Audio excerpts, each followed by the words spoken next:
Je pas fait exprès. Couscous péripéri de retour. Préambule.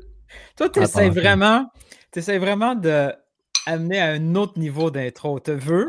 On avait les... Il mange quand même. Il y avait les intros CCPP.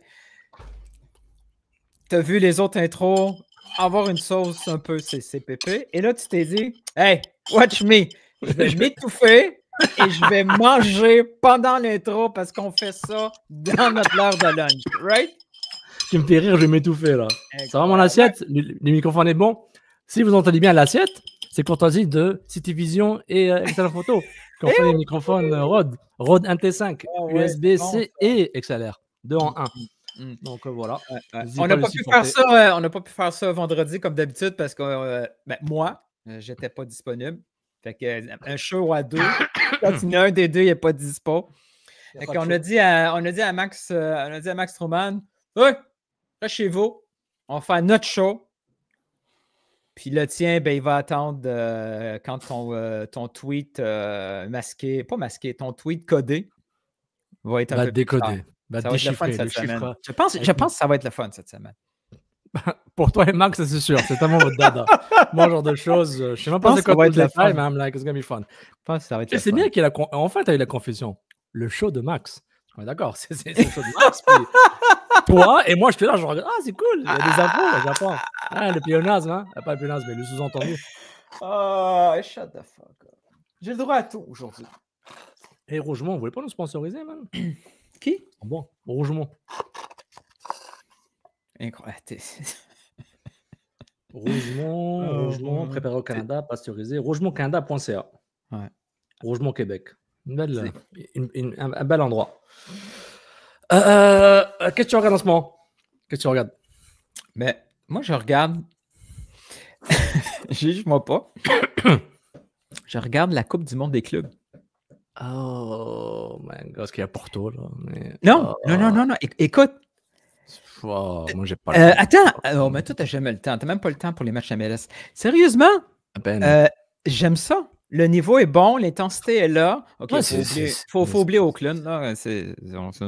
On oublie ça. Là. Non, mais déjà, si ton équipe a des joueurs à temps partiel, genre, tu peux pas... L'Océanie ne peut pas être considérée comme un... L'Océanie n'est plus un continent. On est d'accord? C'est fini. Mais on oublie ça. J'ai vu les matchs hier, à part celui du Bayern. C'est le fun de voir ces styles-là s'affronter. Ben, ils viennent de jouer, man. La plupart sont en rentrée. Certains sont en pleine saison, d'autres viennent de finir leur saison. Ils sont en forme.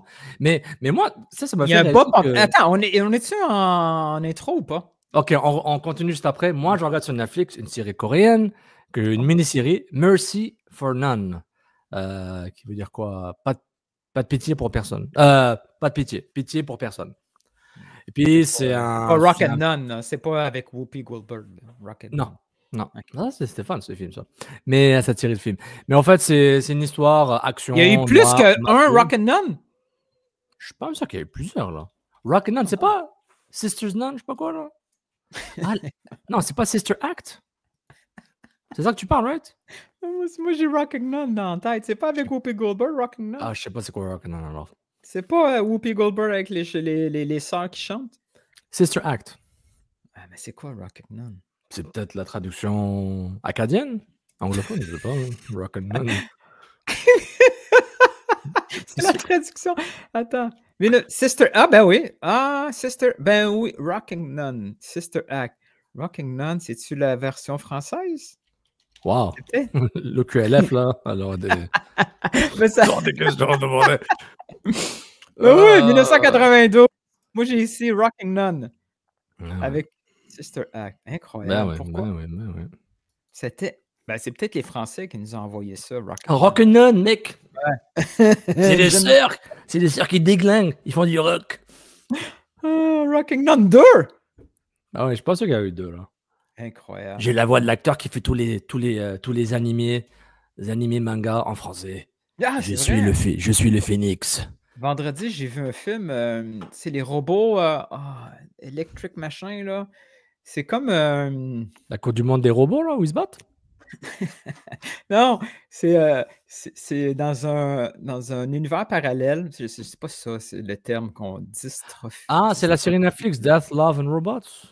Non, Non. je vais raconter l'histoire, ça va être plus clair. Admettons que les robots ont commencé à prendre leur place dans les années 50, mettons, ils montent Walt Disney, propose les robots, puis les robots commencent à prendre la place, beaucoup de place dans la civilisation, la société. Et dans les années 90, il y a une révolution des robots contre les humains, mais c'est pas si dramatique que ça, là. Est-ce qu'avec Anthony Hopkins, le show HBO? Non, c'est un film. C'est quoi ce film? T'as le nom, man? Electric quelque chose. Avec qui, man? Il y a qui? John Travolta, là? C'est qui? The Electric State. Ah, ok. Ok. C'est bien. C'est bien. Un vendredi soir avec du popcorn à la maison. Non, tu éteins ton cerveau, tu regardes ça? Ouais. Question. Ton popcorn, est-ce que tu mets quelque chose dedans? Ben, c'est ma conjointe qui m'a fait découvrir ça il y a quelques années. Tu peux mettre des M&M's ou des mentisseuses. Non, moi, je parlais de beurre, du sel. Toi, tu es là avec fromage patate, du steak. Je parle un popcorn italien. Tu sais, tu mets de la sauce tomate. Non, mais heureusement, c'est par défaut le beurre, si tu veux. Moi, je suis là. Ouais, tu peux avoir un beurre assaisonné. Lui, il est là avec M&M, Doritos. Nachos. C'est plus un popcorn, ça, man. On n'a pas envie de parler de foot, ça, c'est sûr. Bon, j'ai fini sur Mercy for None, une série coréenne d'action. C'est un peu à la John Wick, où vraiment la personne va tuer tout ce qui est devant lui, et tout ce qui est devant lui, ils veulent le tuer aussi. Donc, c'est gagnant-gagnant ou perdant-perdant. Une sorte de vengeance, c'est deux familles mafieuses coréennes. Il y a une histoire derrière ça, c'est intéressant. Il y a une histoire entre deux kills, il y a une histoire. Mais l'histoire, c'est ça. C'est un jeu de pouvoir, etc. Et c'est très, très fascinant. Et ouais, c'est ça. C'est vraiment cool. C'est une mini-série, 7-8 épisodes, ça se fait bien. Ouais, moi, j'ai beaucoup aimé. C'est de l'action. Puis, il n'y a pas beaucoup de. Ça parle pas trop vite. Peut-être t'entends, il y a des séries coréennes au Japon où ça parle trop vite, donc j'ai du mal à. À moi, t'es habitué à des mots. Les mots qui reviennent, maman, papa, va-t'en, dégage, ou les insultes là, qui reviennent dans tous les films que tu vois. Mais je trouvais que genre, ça parlait doucement, c'était intéressant. Puis, donc, tu pourrais aller en Corée puis capter 2-3 mots. Là. Ouais, à tous les Coréens qui écoutent, là, si je dis Shiba, c'est bon, je vais encore. Hey, Shiba. C'est une insulte. C'est une insulte. Phonétiquement, je présume c'est CH ou SHIBA. Je n'écris pas en coréen, mais je pense que c'est une insulte. Si notre vidéo est flaguée, on va le savoir. Shiba. Tiens, notre ami sur, je pense c'est quelqu'un que tu connais ou qui nous connaît, sur commentaire, quand je veux savoir c'est à quoi Hamnida. Il y a un son qui revient souvent en coréen, là, puis il dit que c'est un mot de connexion. Peut-être Shiba, il va me dire qu'il ne faut pas le dire Shiba. Mais la série est bonne, c'est 7-8 épisodes, c'est one shot, c'est vraiment cool. Les mafieux coréens, comment la structure marche, c'est une structure un peu de. C'est comme une compagnie, une entreprise. Ils ont un PDG, qui est un peu le Godfather, mais ils l'ont vraiment corporatisé, comme du whitewashing de la criminalité. Criminalité, c'est tous des sous, etc. C'est intéressant. Je n'ai pas fait des recherches sur comment la vraie mafia coréenne marche, mais je ne suis pas sûr qu'ils sont basés sur la réalité. Très intéressant. Parce que les Japonais, je connais juste les Yakuza, là, mais c'est plus violent. Je ne sais pas s'ils ont un côté corpo. C'est où, genre, des traditions, honneurs. C'est intéressant. Moi, il y a juste M. Peanut dans mon film, c'est tout. C'est vrai, pareil. Donc, dans les commentaires, vous êtes au cinéma ou vous êtes chez vous avec vos popcorn. Disons qu'il y a déjà du beurre, ok, et du sel. Ok, c'est correct. Est-ce que ça fait normal quand tu dis tu mets-tu quelque chose dans ton popcorn? Avez-vous pensé à du beurre ou vous avez pensé à des Doritos puis des M&M's? La sauce italienne. Non, mais on m'a fait découvrir des M&M's, des Maltesers. Ah, c'est cool ça. Ça fond, mais ça vaut la peine. Ou tu attends que ça. Non, les Maltesers, ils sont très minces là. Ouais. Mais si ton popcorn est tout chaud, ça va un peu fondre. Ou tu attends que ça refroidisse un peu. Tu mets tes trucs. Je suis sur le choc. Pourquoi je te perds? Je comprends pas. Ton niveau de choc n'est pas proportionnel à ce que je dis. Bon, sur ce, merci beaucoup d'être avec nous. Épisode 134, je pense, si je me trompe. Hein? Allah Ghalib. On y va. Re-bienvenue au Coup de Spirituel. Voilà, go. Je vais t'expliquer. Ils sont pas au niveau, les arbitres. Vous écoutez Couscous Piripiri.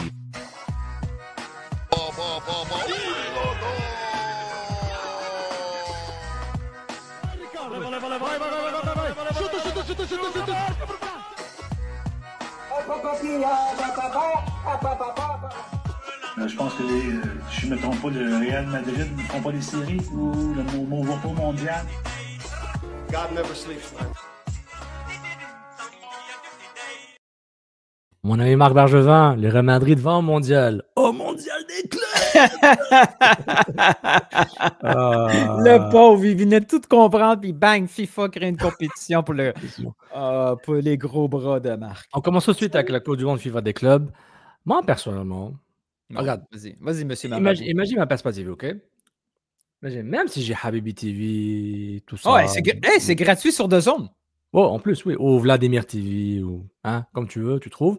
C'est que là, je peux dire les séquences, OK? Il y avait un match du CF Montréal avant Houston. Le soir. Ouais. Non, mais le match présent avant Houston, OK? Il y a un match du CF Montréal. Ouais. Il y a eu les filles qui ont joué contre Haïti au Stade Saputo. Ouais, ça date. Il y a la fin de semaine. Ben oui, mais arrête le cumul. Quoi? Arrête le cumul. Ensuite, tu avais les 2 matchs amicaux au tournant qu'on ne va pas nommer contre la Côte d'Ivoire et l'Ukraine.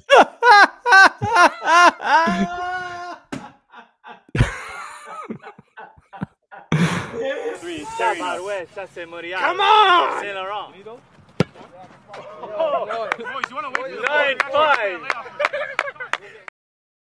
Quand j'ai vu ça sur RDS, moi, tu me connais, je suis pas.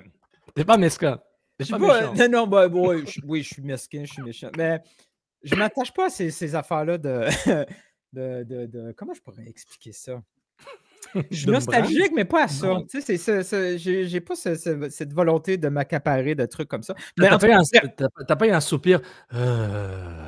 Ouais, j'ai plus. Toi, t'es le bully dans cette scène. Non. Mais t'es beaucoup plus sensible à ça. Disons, on va dire ça comme ça. Tu l'es beaucoup plus que moi pour ça. Moi, je suis sensible à d'autres choses, mais pour ça, non. Laisse-moi terminer. Et là, il y avait le match Côte d'Ivoire. C'est la mi-temps. Et là, je vois à l'entraque Claudine Douville et Jean Gounel avec le bouclier canadien. Et c'est la première fois que j'ai fait. Ah ouais, hein? Ouch, hein? je me sens un peu comme ça. Ça fait chier quand même un peu, man. Tu sais? Et là, surtout, Scoop, le nom, c'est toi qui l'as trouvé. Le numéro qu'on a eu avec One Soccer et tout ça. C'est Nilton qui a genre, on a eu une liste de 20 noms. Nilton, il vient à Bouquet Canadien, on se crache tout. Hop, là, on a trouvé. Here we go. Et là, je sais pas trop comment que ça arrive, mais je suis avec Max Truman au téléphone. Évidemment. Je sais pas s'il m'a appelé pour me niaiser ou c'est moi qui l'ai appelé. Je sais plus, là, de la séquence. Et là, j'ai vraiment dit à Max, hey, je regarde ça, là. C'est rare, mais ça me fait un peu chier de voir ça, bouclier canadien comme ça, en pleine télé.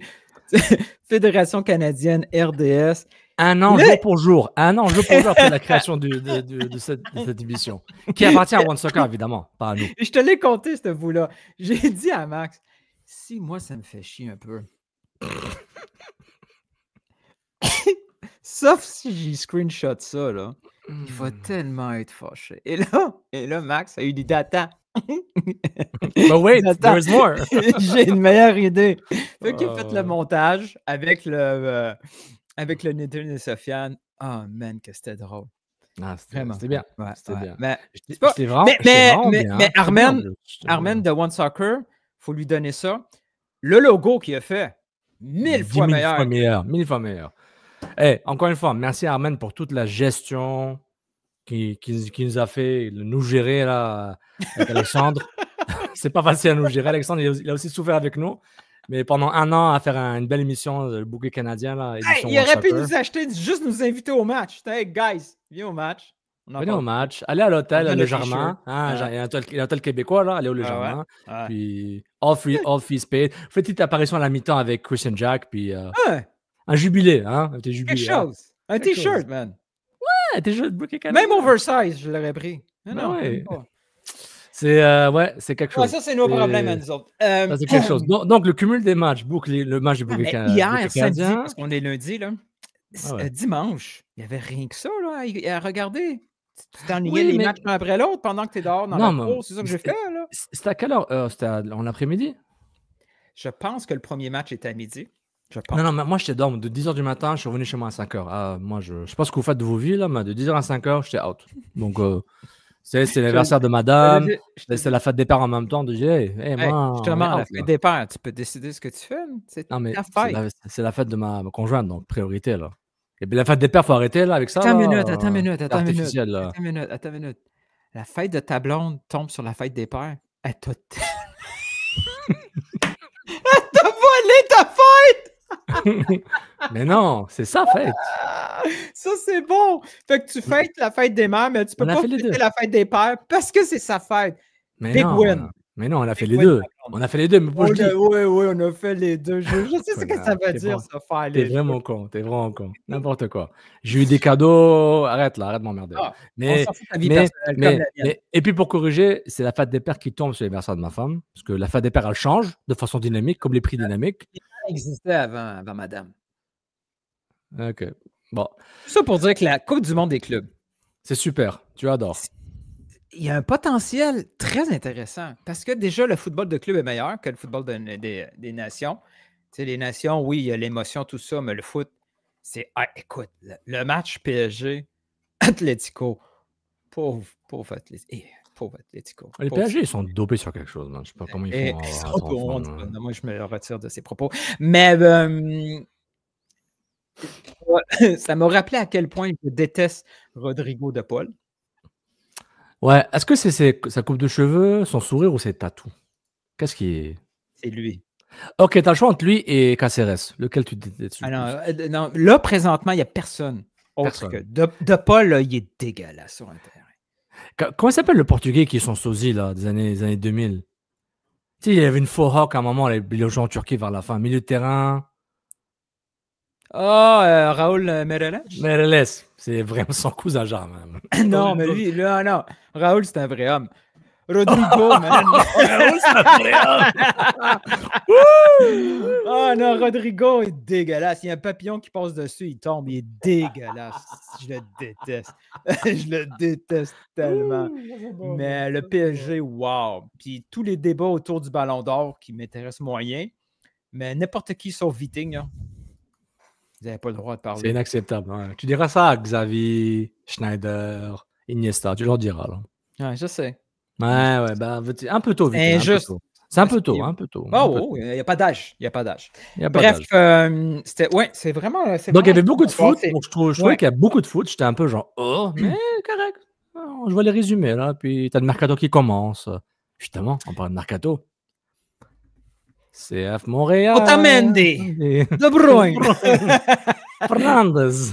Wow, c'est le grand ménage. Il ne restera plus personne. Alors. Il ne restera plus personne. Mais, Owusu, doublé. Oh oui. Je l'avais dit. Believe in Owusu. He's not going to be great, but believe. Je pense que je vais gagner 2 over-under. Celui de Saliba, celui de Owusu. Je sens que ça se passe bien pour moi. C'est une bonne année de over-under. Tu avais dit over 10, over 9, je me souviens plus. J'espère que c'était pas 10 là. Genre que c'était 8.5. Allez, c'est pas grave. J'espère gagner. Mais t'as 6? Oui. MLS 6? Ouais. On sait jamais. Mais tu vois, on a beaucoup parlé dernièrement de Owusu, puis mon point de vue sur le Prince a changé. Oui. C'est une machine de guerre. Physiquement, il est juste... C'est un pro, là. C'est un pro de pro. C'est un pro de pro. Athlétiquement, positionnement. Quand Prince s'est fâché, là, c'est qui? Je ne sais plus quel joueur qui l'a poussé dans le dos, là. Ouais. Moi, je ne veux jamais avoir Prince Owusu fâché après moi. Mais il joue pas. Mais de au jeu, il joue pas aussi fort que je pense qu'il peut. Peut-être qu'il n'aime pas ça. Quand il joue le pivot, là, t'entends, j'ai l'impression que... Mais en tout cas, ou peut-être qu'il est tellement fort qu'on lui fait un petit massage là, à chaque fois. Mais... Non, mais contre Houston, il ne pouvait pas faire exactement son rôle de pivot parce que Caden Clark ne jouait pas plus haut que lui. Quand tu es avec Vrioni, il fait vraiment son vrai rôle de pivot. C'est vrai. Mais ce match-là, c'est un exemple parfait de qui il est. Tu sais, 2 buts en 3 secondes d'écart, là, quand ça marche, ça marche. Mais Mais il fait la petite pitchnette vers lui-même, là. Il est passé en tir du gauche. Après le centre de Goboglou et sa tête croisée. Man, Pas. je te jure. On dirait Islam Slimani avec le Sporting, man. Pas. Mais c'est vraiment spécial de voir Alex Goboglou faire exactement ce que j'ai vu une fois à l'entraînement avec. Mais il est revenu, hein, parce qu'à un moment, il a disparu. On dit, oh, c'est le meilleur Team Canada. Je dis, hey, calmos. Hey! C'est-tu mon moment? Go. Cette équipe est meilleure sans Sealy.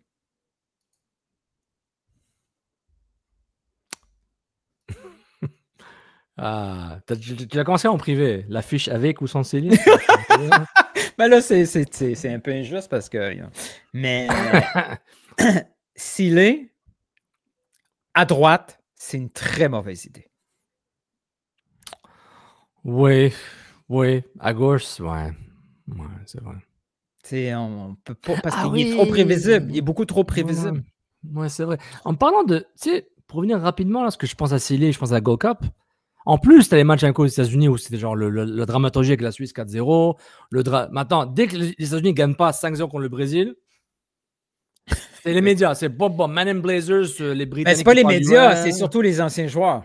Oui, ben, la culture foot, hein? La culture foot, mec. qui sont maintenant des personnalités médiato-culturelles, footballistiques. Mais à un moment, ça a inondé mon Twitter, etc. et mon YouTube.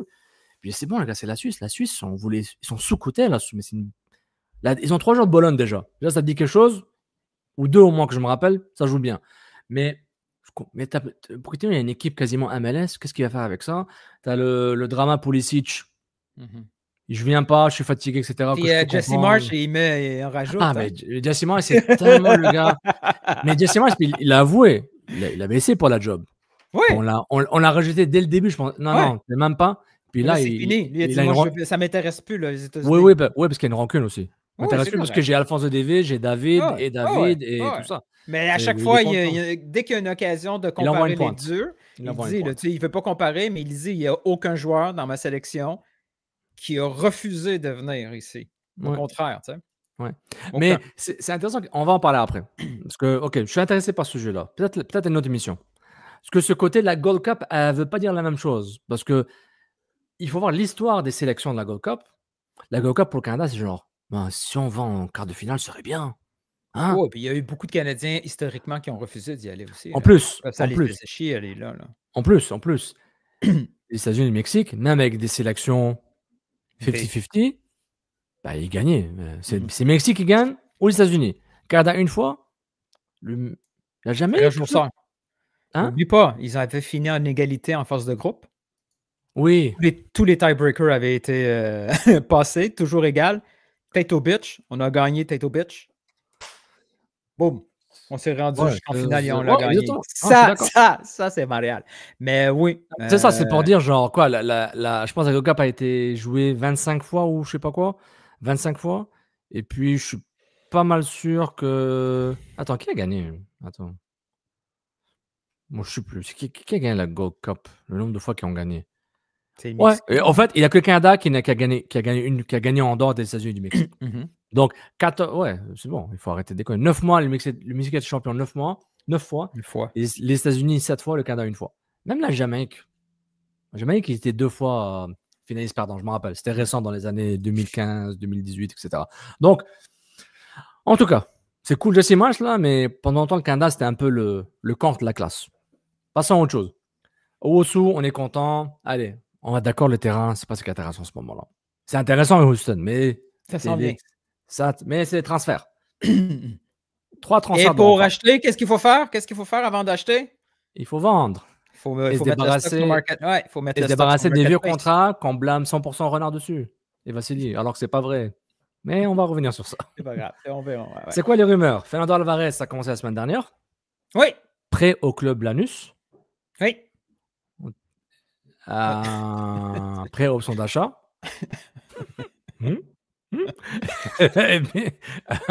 Ensuite.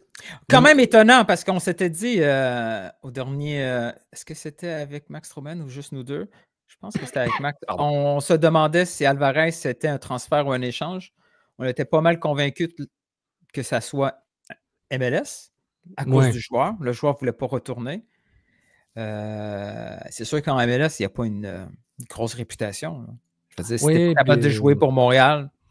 Il n'avait plus le profil à la Campbell, à Neil, genre. Exact. Prospect, intéressant. Même s'il est binational. Ouais. Moi, honnêtement, j'ai jamais trouvé si mauvais que ça. Puis après, Lou Dog, il m'a rentré dedans sur Twitter. Les gars, il fait une erreur. Quand il joue, c'est une erreur par match qui amène à un but. T'as raison, Lou Dog. Lou Dog, il m'a détruit. Mais je l'aime bien quand même. Il y a quelque chose que j'aime en lui où je suis prêt à accepter.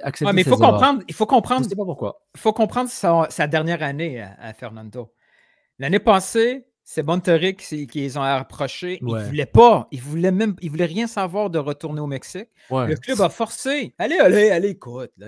Allez, s'il te plaît. Allez.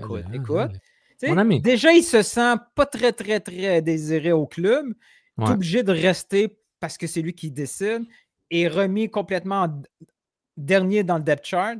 C'est sûr que sur le terrain, chaque micro-décision, il y a une petite hésitation, puis voilà, il a payé cash à chaque fois. Là, je ne sais pas quel genre d'opération financière que le club va réussir, mais je pense que le club a décidé de couper les prix depuis janvier. Tout, il doit être tu sais, c'est comme la baie. La baie, quand la première semaine qu'ils ont annoncé leur vente, c'est des petits rabais, 10, 20%. La dernière semaine, tout le monde partait avec les tapilettes parce qu'ils étaient à 90%. Ouais. Je sens que Dr. Foot va prendre cette phrase-là. Ah, Dr. Foot, qu'est-ce qu'on va faire sans lui? Hein? La prochaine remarque qui est quasiment faite, Yankov l'a annoncé lui-même. Après, il l'a effacé sur Instagram. Essayons d'imaginer la situation. C'est en plein match, hein, je pense, parce que samedi, je n'étais pas live. Je pense que c'est en plein match qui a annoncé. Ouais, durant la soirée du match, ouais. C'était comme un plus du match. See you guys! It was fun! Je prends l'avion, direction Europe. A-t-il tweeté? Pas tweeté, mais il a posté sur Instagram en faisant ses valises.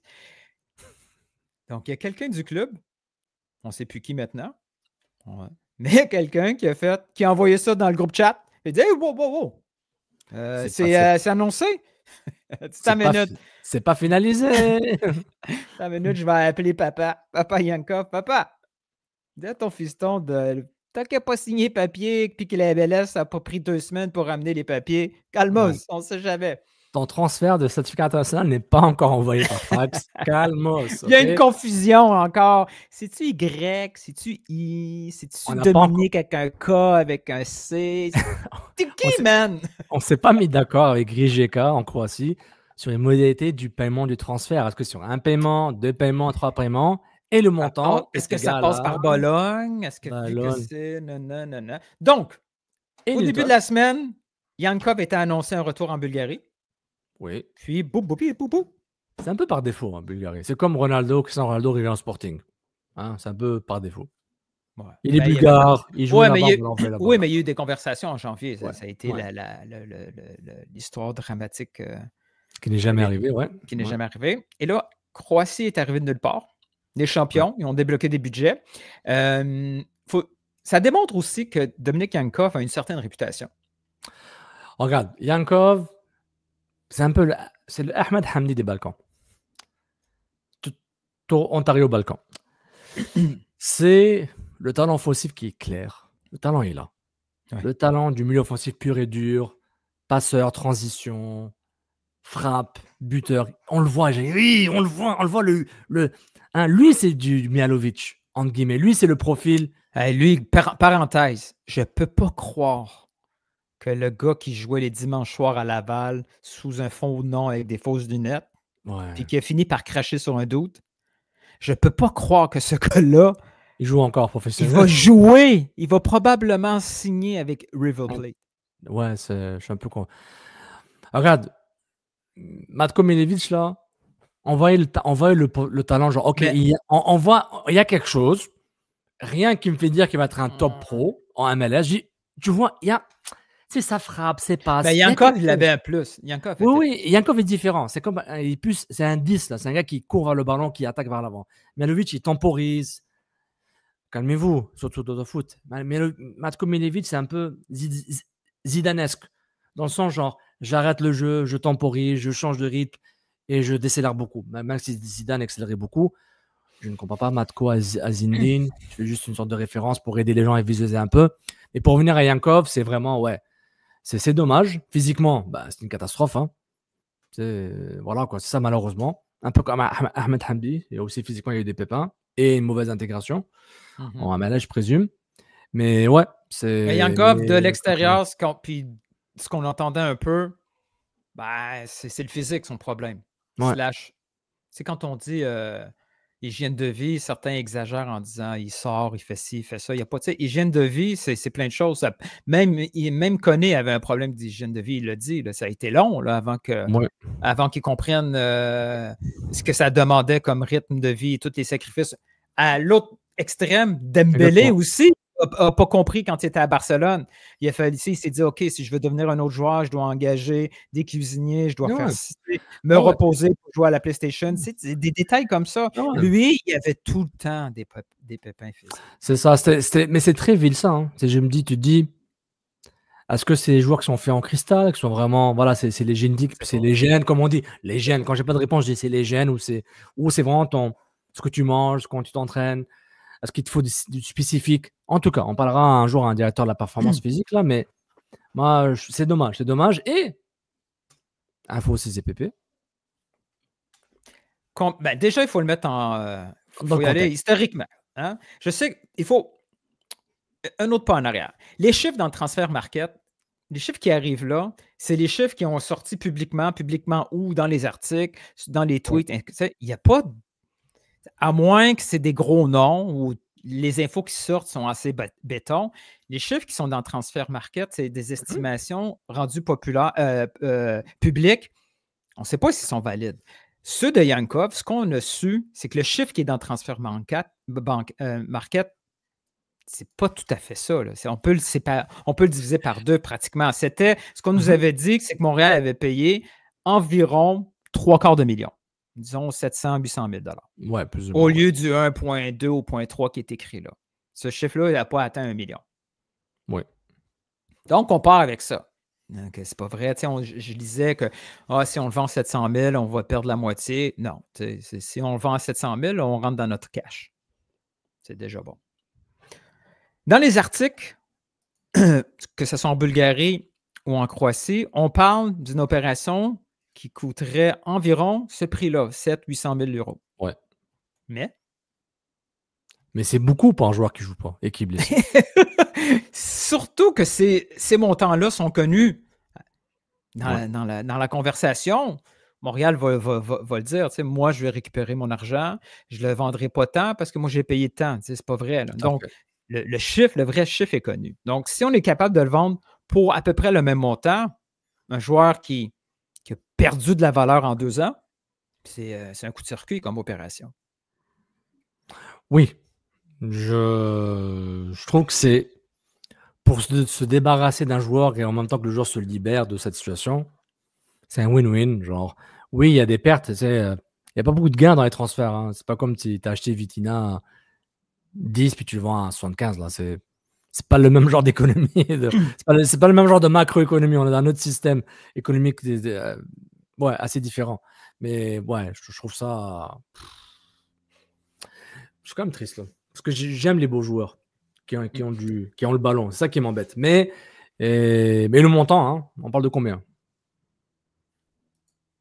On parle de quoi? Ce qu'on a appris, c'est que le montant que Montréal serait capable d'aller récupérer, c'est à peu près la moitié, à peu près autour de 300-400 000 € pour l'opération. Il y a un certain pourcentage dans les médias croate, on parle d'un pourcentage, mais attention, c'est rare que les pourcentages, c'est du 50%. Là. C'est peut-être du 10-20%. Donc, Montréal va être en mesure d'aller récupérer à peu près la moitié de ce qu'ils ont payé. Oui. Sauf un peu du salaire, beaucoup. Le salaire, entre autres, ça avait été un problème, un enjeu en janvier.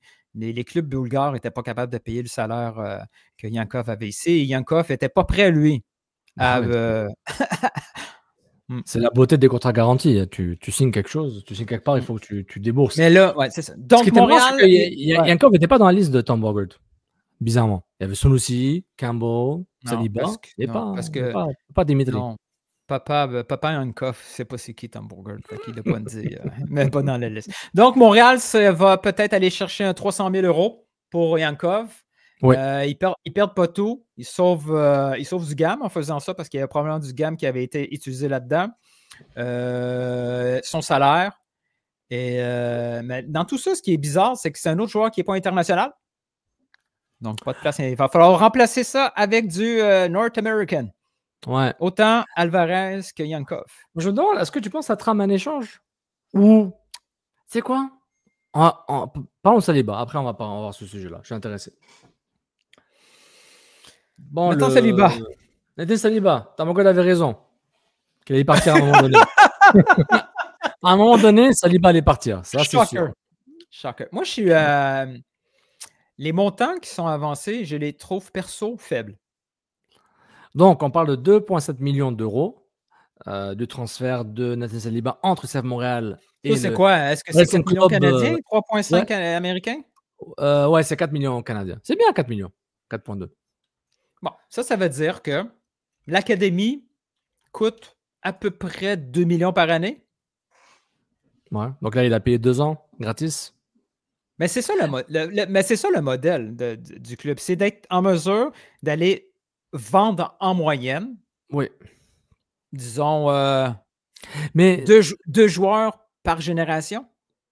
C'est intéressant que tu dises ça, parce que ce qui revient souvent par rapport Non, mais attends, avant d'aller plus loin, là, est-ce que c'est oui. logique de dire par génération? Oui, Montréal est capable de vendre à peu près 2 joueurs. 2 joueurs par génération, mais OK, mais... Puis aller chercher, mettons, une moyenne de 5 millions par génération.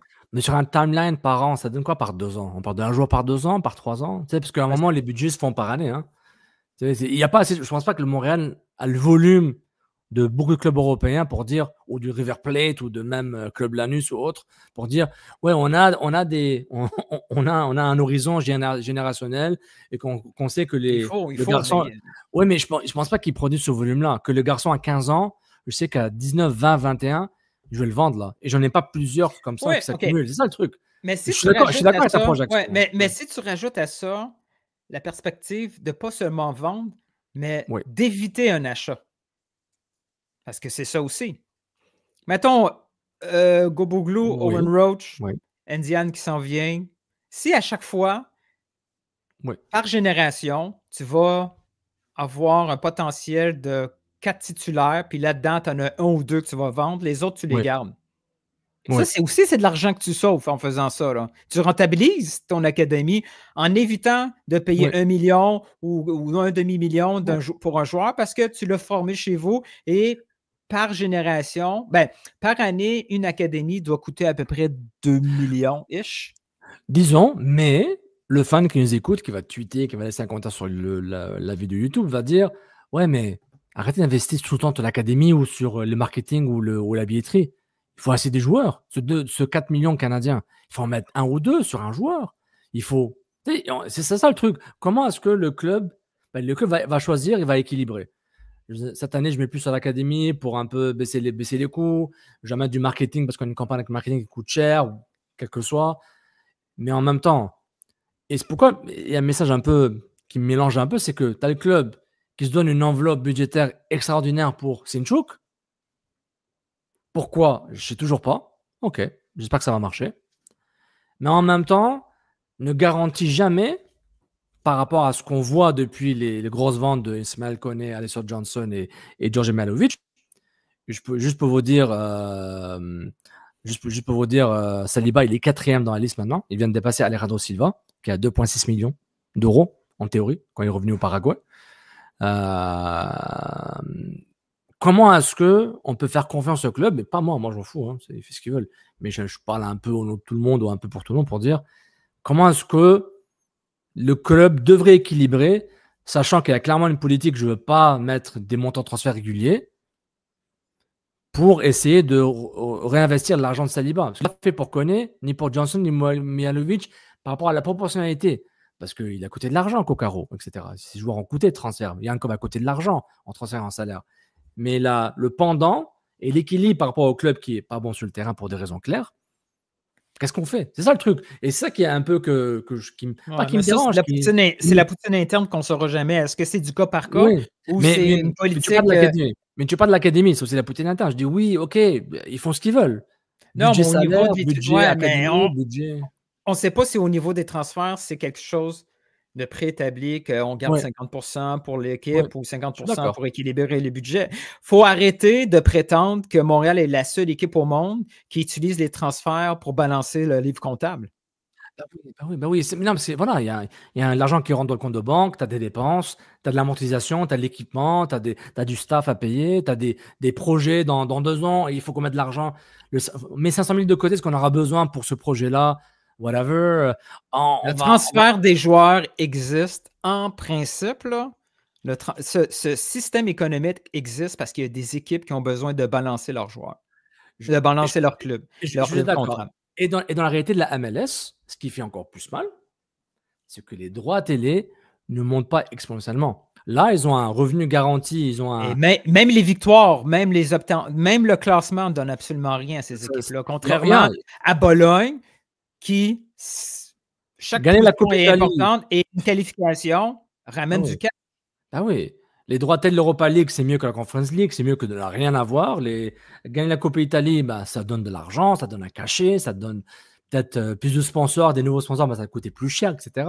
Donc, ouais, c'est super intéressant. Puis maintenant, en parlant de l'académie, est-ce que le club va investir ailleurs au niveau des jeunes? Ça serait intéressant, ce qu'ils voient. Parce qu'on est d'accord du modèle du club en ce moment. Le club n'a pas pris MLS Next Pro. On nous a dit que ça coûte cher et je peux comprendre.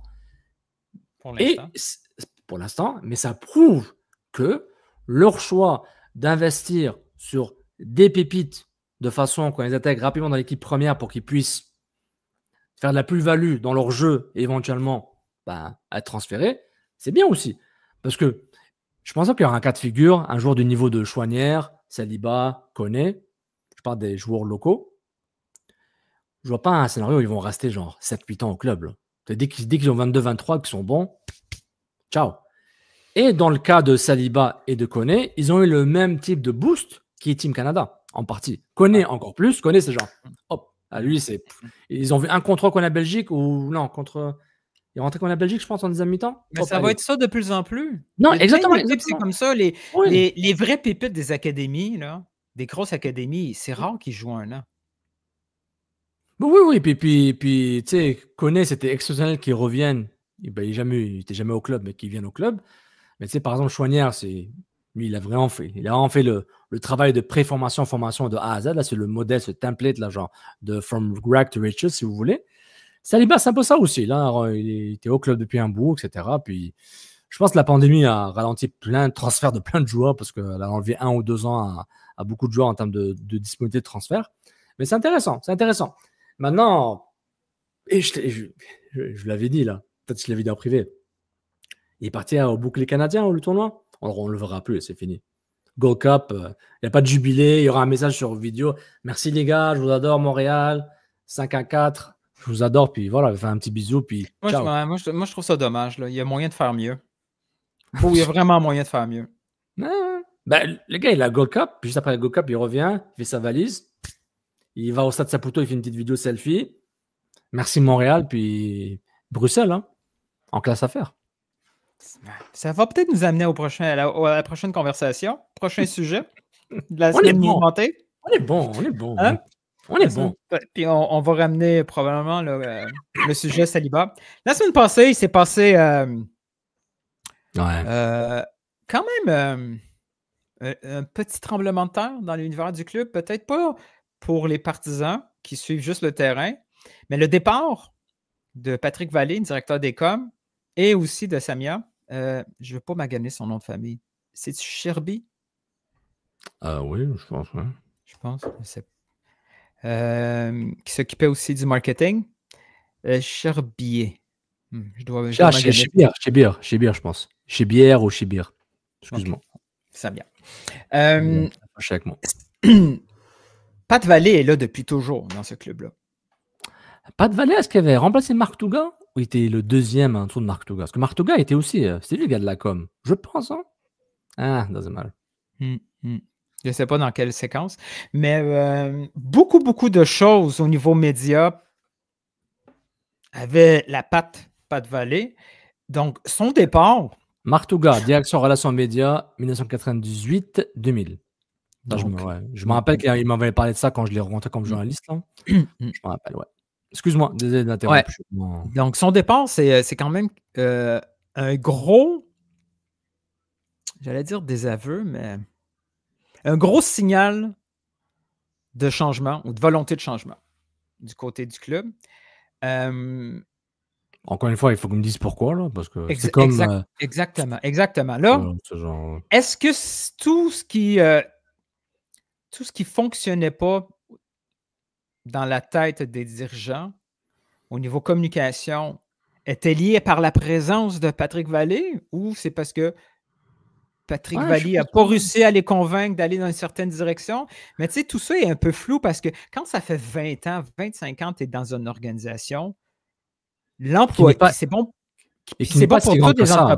Ouais, qui n'est pas si grande que ça. Il n'y a pas 150 personnes. Là, qui est une entreprise familiale. Qui est une entreprise familiale. La famille. L'employé, peu importe le niveau, là, l'employé qui est là depuis longtemps est pas mal le résultat de la culture de cette entreprise-là. Tu es devenu celui que l'entreprise a voulu que tu deviennes. Peut-être qu'à l'intérieur de toi-même, tu n'es pas d'accord avec X, Y, Z, mais ce que tu fais représente ce que le club veut que tu fasses. Puis on le vit tous. Chacun de notre côté, on le vit tous. Là. Je veux dire, on travaille pour une entreprise X, on fait les choses pour cette entreprise-là. Ça ne veut pas dire que c'est exactement ce que nous, on souhaite ou nous, on voudrait faire. Son départ veut dire quoi? Alors, by the way, son départ est un peu weird parce que c'est pas tout le monde qui a reçu le courriel. Il y avait un courriel, parce que moi, je ne l'ai pas reçu. Oui, il y a des gens, quelques-uns qui ont reçu des courriels. Il y a eu un mouvement, je ne sais pas, quelqu'un a pogné une vieille liste. Puis ça n'a pas été annoncé de façon publique un départ. Certains vont dire que c'est normal, on n'annonce pas les départs administratifs. Moi, Patrick Vallée, c'est un peu différent. Oui, mais c'est peut-être une liste pour ceux qui vont souvent ensemble l'utiliser, peut-être. Comme moi, j'y vais pas, peut-être c'est pas important que je le sache. Là. Dans les médias, contacter X, Y, Z. Ouais. C'est peut-être pour ça. Moi, je peux comprendre. Ouais. Alors, pour dire que c'est pas un complot, hein, juste que. Non, c'est pas complot. Je suis quelqu'un de très intelligent, donc j'essaie de. Non, ça sent le geste précipité. Ouais. Mais oui, regarde, moi personnellement, ce que je connais de Patrick Vallée, je connais seulement ce qu'il me dit qu'il fait ou mes actions, mes interactions avec lui. Tu sais, il gère la relation média avec le club. C'est ça que je comprends. C'est lui, les médias, le club, il est pour les gens là, pour les gens, quand tu dis tu gères la relation avec les médias, tu sais, c'est quoi exactement? C'est plus ça. Quand tu gères les moi, je vais prendre mon exemple à moi, là, perso. Tu sais. Moi, je suis une bébête. Je ne suis pas média. Je suis arrivé dans toi et moi, on est arrivé dans cet univers-là. On a pris une place surdimensionnée parce que la nature a horreur du vide. Patrick Vallée, je ne sais même plus en quelle année, quand mes tweets commençaient à résonner un peu plus, Patrick Vallée m'a écrit pour qu'on prenne un lunch ensemble. Moi, je trouve ça génial comme idée. Oui. Parce que au lieu de te créer un portrait ou une image de quelqu'un, tu le rencontres. Là, déjà, tu as un rapprochement humain, tu comprends un peu plus, puis tu arrêtes d'interpréter des choses parce qu'il y a une relation humaine. Exactement. Mais rapidement, on s'est rendu compte que le club, pas juste Patrick Vallée, mais le club a cette culture de méfiance envers les médias. Il ne les voit pas comme des partenaires. Il les voit. Mais attends. Là, je fais exprès, là, je vais mettre ça dans chaque pôle, OK? Pas de s'il faut trancher, on les voit beaucoup moins comme des partenaires, on les voit comme des sources de problèmes potentiels. Il y a une méfiance. À chaque fois que c'est gris, le club va voir les médias comme OK, ça tend pas vers le blanc, ça tend vers le noir. Très, très souvent. Oui, mais en ajoutant le fait qu'il y a une certaine hiérarchie aussi, qui est classique et normale. Et pas tout le monde est traité de la même façon parce qu'il y a des gens qui travaillent à temps plein et d'autres qui ne sont pas à temps plein. Première hiérarchie. Ensuite, à l'intérieur de ta hiérarchie, j'aime la presse, j'aime pas RDS. Je dis comme ça, hein. Je dis pas que le club me dit j'aime TVA Sport, mais Joël Morel, il m'emmerde. Whatever it is. C'est peut-être aussi des ressents personnels. Ouais. L'entité, je m'en fous, mais j'aime pas le journaliste. Parce qu'il m'a Mais dit moi, je veux juste. Oui, mais c'est mais important de mettre ça au clair parce que. Est-ce que je peux faire un correctif sur Patrick Vallée? Parce que là, j'ai dit, il relance en média, il fait pas juste ça, là, évidemment. Là. Non. Mais à la fin, il faisait beaucoup plus que ça. Ouais, non, c'est toute l'infrastructure des communiqués de presse, gérer les entraînements, l'accès média. Moi, quand j'ai travaillé avec le club, à mes débuts, c'était Eric Forêt qui était son numéro 2. Olivier Tremblay, je pense. Non, Olivier Tremblay, il faisait le contenu. C'est Eric Forêt, mon contact direct avec Patrick Vallée. Ensuite, j'ai eu Raphaël Laroxière et Patrick Vallée. Tristan, évidemment, aussi, là, maintenant. Mais tu sais, je pense que c'est Patrick Vallée. Je sais pas, c'est lui qui l'a créé. Je me rappelle. C'est tellement petit que j'assume que c'est Patrick Vallée qui a eu l'idée ou qui a fait que ça s'exécute. Corrigez-moi en DM, s'il vous plaît. Tu sais, tout le Impact Média. Je pense qu'il y a sa patte dessus, là. Tout ce qui est c'est son équipe. À un moment donné, c'est à qui l'idée, ça se perd dans l'organisation, mais c'est... Exactement. Mais lui, en fait, dans le rôle de l'équipe, communication, tu as la communication, tu as le contenu. Parce qu'ils n'ont pas une équipe contenu là, dédiée. Il n'y a pas un département contenu. Tu n'as pas de département com et département contenu. Je pense que la contenu va sous la com. Puis tu entends aller sous le marketing.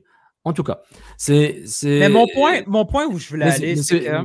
Excuse-moi, c'était beau dire que je ne voulais pas le diminuer à seulement genre relation. Non, justement, c'est pour ça que c'est important. Son rôle, son cercle d'influence était très, très gros. Les relations avec les médias, la façon de faire habituelle du club, et je ne sais pas ça vient de qui, est-ce que c'est un exécutant ou c'est lui-même, Patrick Vallée, ou c'est un ensemble des deux, il y avait beaucoup d'interventionnisme. Je veux dire, je vais encore parler pour moi. Si il est arrivé un jour où je faisais beaucoup moins d'interventions, médias, c'est parce que le club a dit, lui, il gosse. Tu parles à BBM Sport? Ouais. Ah ouais. Lui, tu sais, lui... Et moi, j'en ai aucune. Est-ce que c'est le club qui est complotiste contre moi ou c'est moi qui étais on va rester sur l'autre un vrai cas réel, ouais. Donc, le défi qu'il va avoir là, de ce club-là, peu importe c'est qui la personne, là, ouais. c'est d'avoir cette volonté de briser ce réflexe-là, de voir les médias comme lui, il est contre le club. Tu sais, puis je vais donner d'autres noms qui sont dans le narratif public. Tu sais, Philo est contre le club, Tony est contre le club. Tu sais, ils ont déjà leur idée préconçue de ce qu'on est en train de dire. Et maintenant, OK. Patrick Vallée ne fait plus partie du on. Est-ce que le on existe encore? Exact, c'est ça. Est-ce que c'est qui le on maintenant? Il y a encore des personnes qui sont là. Hein. Oui, mais moi, ma relation avec Patrick Vallée dans les dernières années, là, elle a complètement changé. Pourquoi elle a changé?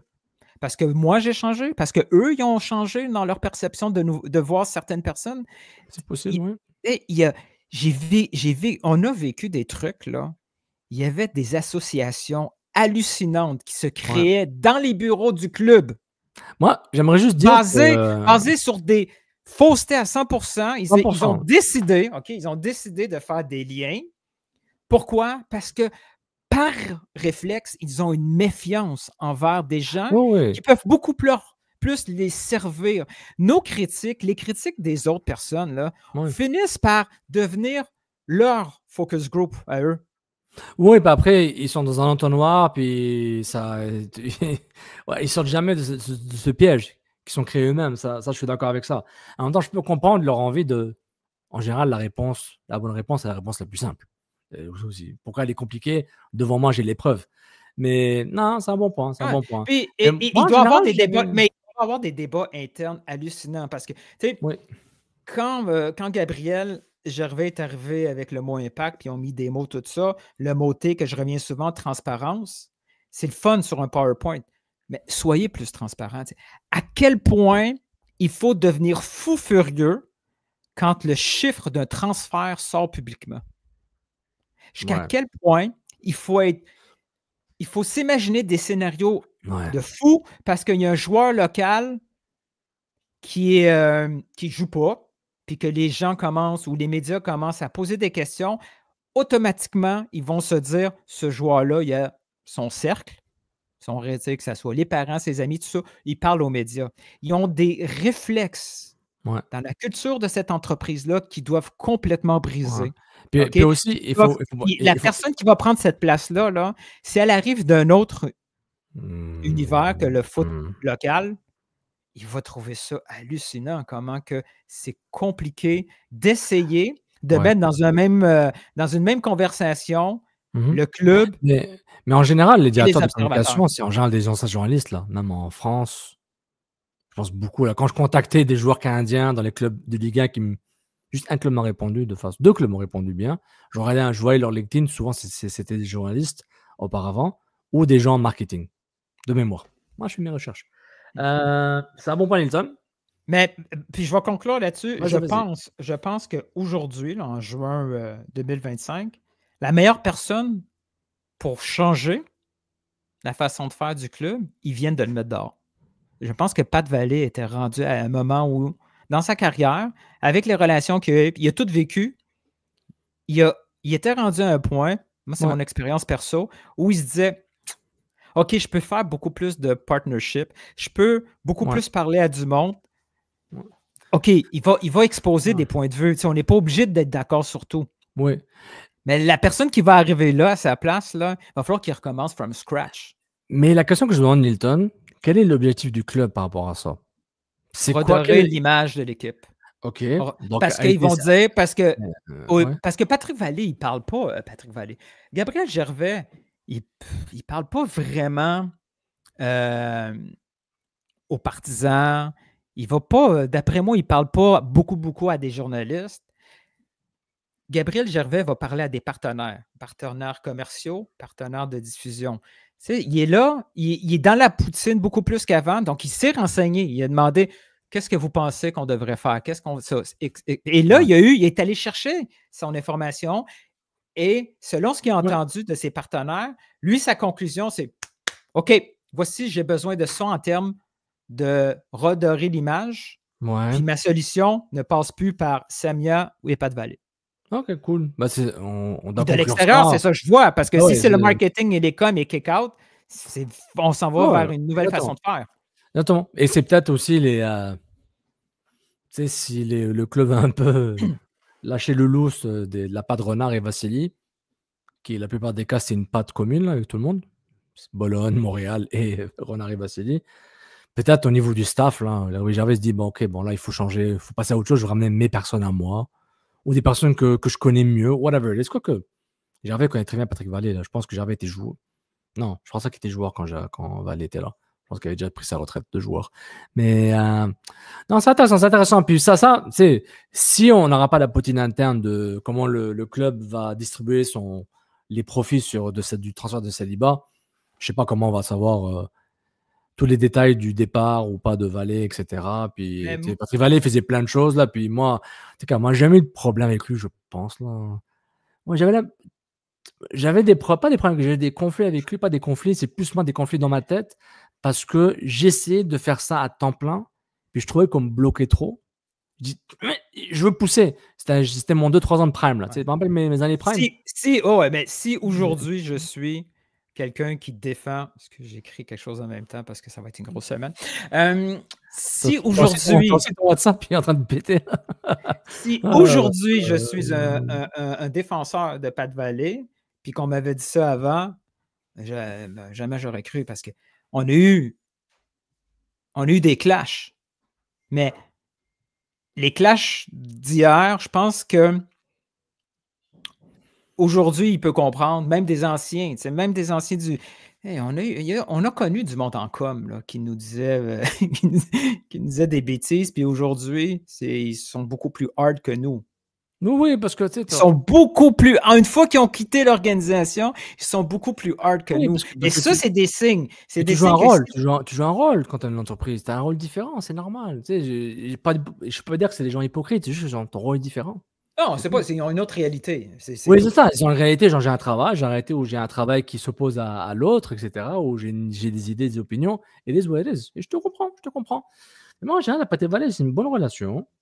C'est bien. Et les gens m'aiment bien là, de la com en général. Là. Je peux être lourd avec mes demandes, ça c'est sûr. Mais en général, J'ai tout le temps eu ce que je demandais qui était dans le raisonnable, hein, plus ou moins. Oui, il y avait des moments difficiles au début, des trucs lourds à l'entrevue, on peut pas, ou des petits blogs, des petits podcasts à l'UQAM, là, c'est correct, là, mais ça va. À ce moment-là, j'étais plus jeune et plus con, puis avec des ambitions démesurées apparemment, puis ça m'a pris du temps pour comprendre qu'il fallait que j'arrête de faire ça. Mais c'est le fun, ouais. Ouais, ben c'est le fun, FC Montréal, c'est le fun, là. Quand je vais négocier mon prix avec Patrick Vallée, genre, tu veux combien? Ça? Non. Ok, ça, ok. Tu vois, les ambitions. Mais c'était le fun. Ouais, mais honnêtement, je veux que personne perde leur job, là, à moins que tu fasses quelque chose de grave, là, où tu vas en prison, là, mais c'est la vérité, là. Il faut mettre des nuances, là. Mais bon, c'est intéressant tout ça, c'est intéressant. Mais là, ma conclusion, ça serait que c'est pas en changeant les personnes que le club va redonner son image. C'est avec une vraie volonté de changement au sein de l'organisation. Oui, avec une capacité incroyable de gérer ce qui s'appelle une entreprise familiale. Ah ouais, puis faire une rétrospection. Mais, regarde, on parle, là. Entreprise familiale, mais on sait que la personne qui doit changer un peu, c'est Joe Saputo, là. De changer un petit peu. Mais il doit mettre un peu d'eau dans son... Oui, elle change forcément parce que ses fils sont là. C'est le changement. Est-ce qu'après, c'est peut-être exactement la même chose, mais... Non, mais tu sais, quand regarde, du moment qu'on se disait, non, Joe Saputo n'est pas dans le T2D, puis il y a la bagarre verbale avec Wilfried Nancy, genre, c'est bon, genre, tout le monde le savait, maintenant on peut le dire, genre, Voldemort, il est là. Il a tout le temps été là. Juste pour dire, genre, c'est correct, c'est son club, il fait ce qu'il veut. Et c'est plus, si la culture doit changer, il faut que la personne principale, le head honcho, mette un peu de l'eau dans son vin. Peut-être il a mis l'eau dans son vin, puis il dit non, c'est bon, là j'en ai marre. D'où son rant à la télé italienne. C'est peut-être ça aussi. Donc voilà. C'est fun de parler foot, hein. Puis moi j'entends juste les tweets de Max, là. C'est quoi les infos qui sortent, là? Parce que là, il y a trop de tweets de Max, là. Il y a Nilton qui fait des co-tweets. Oh, c'est cool, Max, ce que tu dis. Dis-moi encore. Je peux pas en parler. Je le dis même pas à Sofiane. Je le dis même pas à Sofiane parce que c'est trop secret. On va-tu arrêter le show tout de suite? D'un coup, qu'il faut en refaire un autre après? Ouais, regarde, on a encore 3 minutes, là. T'as 3 minutes. Plus pour décompresser un peu. C'est quoi le prochain match? Il y a des games! Ah, je te jure, man. Il y a trop de matchs. Puis la Go-Cup qui a déjà commencé. Ah, mon Dieu. Donc, il y a trop de foot, man. Il y a trop de foot. Trop de foot pour moi en horaire, là. Attends, on va finir là-dessus. Je vais essayer d'être rapide. On va finir sur grosse nouvelle. Oh, celle-là. Hey Philippe, don't speak too much.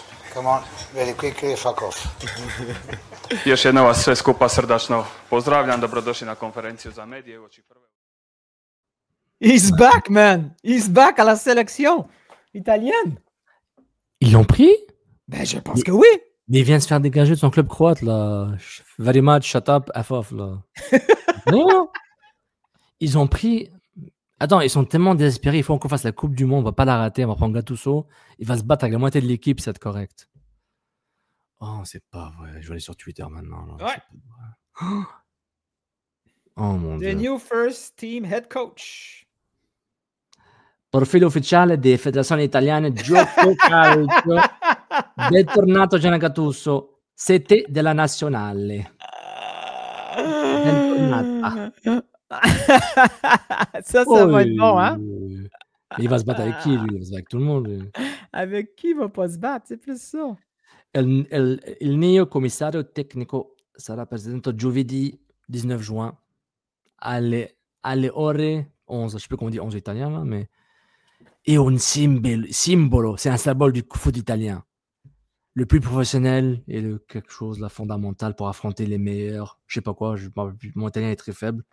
Gattuso è un simbolo del calcio italiano. Gattuso est un symbole du football italien. Du soccer. Italien. Voilà. Je pense à mal finir. J'ai un feeling. Parce que, attends, j'ai regardé le match en direct. Première mi-temps, Norvège-Italie. 3-0 là, ils se sont fait détruire. Attends. Leur groupe, c'est quoi? C'était Norvège, Israël, Italie, Estonie, Moldova. Voilà. Ils ont un match de moins joué que le pays, là, l'autre pays. Ils ont joué. La Norvège a joué 4 matchs. T'es-tu en train de dire? L'autre joue à 2-3 matchs et l'Italie a joué 2 matchs. Donc l'Italie a 2 matchs en main. Ils ont 3 points. Ils ont 3 points. C'est une bonne points. nouvelle qu'ils ne viennent pas à Montréal. Les Italiens de Montréal, ils ne seront pas depressed. Ils ne feront pas la Coupe du Monde. Ah, arrête avec ça. Arrête avec ça. Puis tu sais ce qui va arriver avant chaque Coupe du Monde. Là, on va parler. Là, ça va sortir. Hein, même les villes américaines riches, là. Le coût de la FIFA, de juste avoir les matchs, à doubler depuis le contrat, c'est pas bien. On vous avait dit à Montréal que c'est pas bien. Mais là, tu vois, en plus, c'est même pas l'Italie. C'est pas une vraie Coupe du Monde. Si, il n'y a pas l'Italie, il n'y a pas la Coupe du Monde. Voilà. Qu'est-ce qu'ils vont faire, les télés québécoises? Là? Ils ne pourront pas au café? Ils ne pourront pas aller au café italien pour faire leur topo à la mi-temps? Ils vont pas, genre... Il se passe quoi, là, en été, là? Il y a un peu d'NBA, 2026. Peut-être qu'il y aura 2 autres Haïtiens québécois qui vont jouer la finale NBA. Ça va faire des débats sur les médias racistes, ça va être le fun. Non, mais là, je te dis, c'est dégueulasse. Non, mais littéralement, il y a un débat sur est-ce qu'ils sont québécois ou haïtiens. Mais are you fucking crazy? Vous êtes fous, là?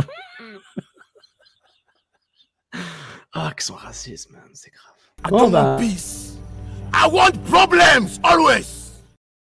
La série de deux, le Thunder et les Pacers, donc voilà. De trop qu'il va falloir résister. Allez, on finit. Respect à... Ah ouais, arrête avant que ça soit trop long. Arrête. Lucas, respect à Monsieur Dort et Monsieur Mathurin. Donc voilà. Une belle finale NBA. Je suis fatigué là. Ouais. Bah, merci tout le monde. C'était un plaisir, Nilton. Au moins, on arrive à la fin. Et puis on lâche pas là. Puis abonnez-vous, laissez des commentaires. On va essayer de s'amuser. Et puis si j'ai fait des erreurs, on va mettre des DM gentils là, comme ça je puisse répondre là. Puis n'hésitez pas. Et n'oubliez pas, à part du beurre et du sel, qu'est-ce que vous mettez dans mon popcorn qui n'est pas habituel? Allez, ciao tout le monde.